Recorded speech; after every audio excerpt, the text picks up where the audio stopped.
want to say it was perhaps early 2006 when I got it. And it's something I remember because it was my first smartphone. And what really stood out to me was that it was like holding a mini PC in the palm of your hands because it had all the features you'd want. It had a keyboard, a touch screen, expandable storage, a camera, and GPS too. Hey guys, it's John here, and this is a quick history of the HTC Apache, also my first smartphone. Okay, just a little bit of background on the HTC Apache. It came out here in the US first with Sprint back in the fall of 2005. It was named the PPC 6700, PPC being the Pocket PC, and it was manufactured by UT Starcom. After that, it came out to Verizon as the XV6700, and it was slightly different because instead of a all silver finish, there was like this matte black finish for the front and had a contrasting silver just like before. What's a little bit funny is that holding the phone now, it feels tiny compared to back then. You look at this phone here compared to today's high-end smartphones, they're pretty wide. This is pretty compact. It's not as wide, you could easily hold in hand, but yes, it is superly thick. It's almost an inch thick, which is crazy.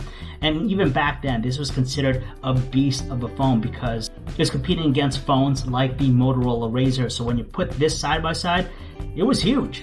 Another thing is that it looks like a mini laptop. They definitely took the characteristics of a laptop and they put it into design here. You have the screen, you had the landscape QWERTY keyboard, it slid out. So yeah, it was kind of cool being able to carry around a phone that kind of acted like a laptop.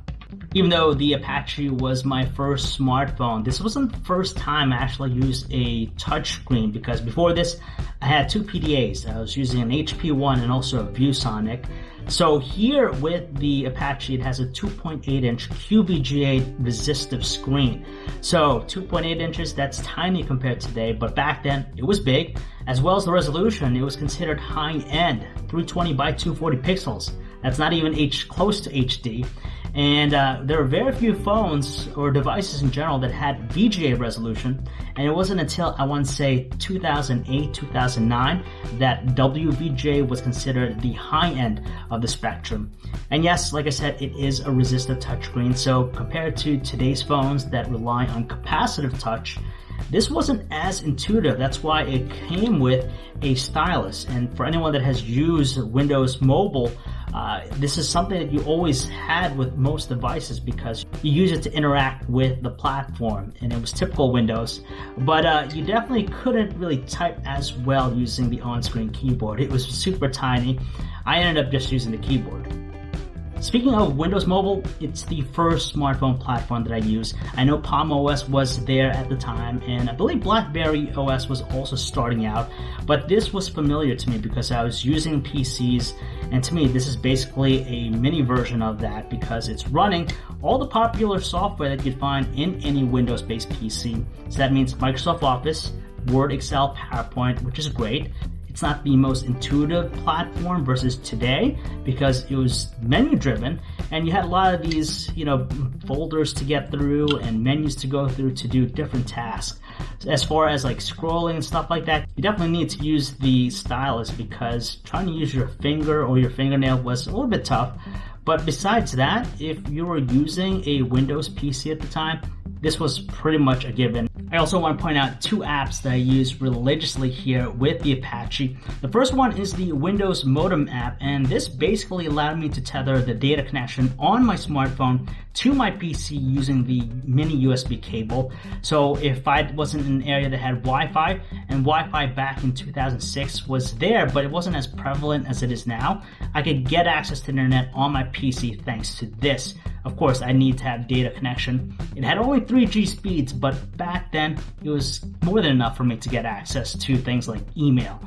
The other app I want to mention here is Google Maps. This was the first time I used it, and it was on Windows Mobile on the Apache. And for me, it was a game changer just because it gave me directions, not necessarily in the same capacity as today, where we have turn-by-turn and visual directions. It was a 2D view, but I could punch in the starting address, the ending address, and map the route that I want to go. What I also remember about using the phone was that it was notorious with its battery life. 1350 milliamp hour battery, you could remove it, replace it with another one, add a second one just in case, but it needed constant recharging. It didn't last me a day, so whether I was at home, at work, or even on the road, I was always charging it. I always thought of this phone as the Swiss Army knife of smartphones because it packed everything. You had things like the keyboard. Yes, the keyboard wasn't the best, but you had it there, something tactile. You had also an IR blaster, which allowed me to transfer files, whether it was a picture or an actual Word document from a smartphone to another smartphone, or pictures to a dumb phone. I had the mini SD card slot on the top to save even more data. It wasn't that popular, mini SD, but you had it there. You had also a 2.5mm headphone jack. You need an adapter to obviously adapt it to a standard 3.5mm one, but it came included with a headset, so you could plug it in right away. You also have a 1.3 megapixel camera on the back. Not the best quality, but at least you had that ability to take photos, and you could switch it from standard mode to macro, and yes, it included also a flash and a selfie mirror. So yeah, I had a lot of fond memories using the Apache, and it definitely established a lot of things. The first being that smartphones were a thing, and over the years we definitely saw that. They helped to establish the power of what a smartphone can do versus a flip phone or a feature phone. The only main competitor to the Apache was probably the Treo line that Palm offered back then. And finally, it helped to establish HTC's name, even though this was manufactured by UT Starcom. Over the next several years, we started seeing more and more devices, instead of being whitelisted, being named as other devices. HTC's name was in those models. And the last thing I want to talk about here is price.